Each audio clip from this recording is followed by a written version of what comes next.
অবগতির জন্য জানানো যাচ্ছে যে ব্রহ্মপুত্র নদে ড্রেজিং এর মাধ্যমে নদী খনন কাজ চলছে। ড্রেজিং এর জন্য নদীর বিভিন্ন স্থানে ঝুঁকিপূর্ণ অবস্থায় সৃষ্টি হয়ে থাকতে পারে। সবাইকে সতর্কতার সাথে অষ্টমে স্নান করার জন্য অনুরোধ করা হলো। সিটি কর্পোরেশনের কর্তৃক নির্ধারিত ঘাটে স্নান করুন।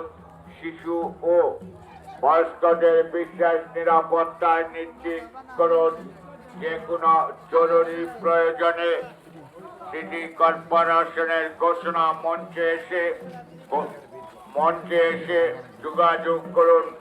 অনুরোধ ক্রমে মোহাম্মদ রুকনুজ্জামান রুকন, প্রশাসক, ময়মনসিংহ, সিটি কর্পোরেশন, ময়মনসিংহ।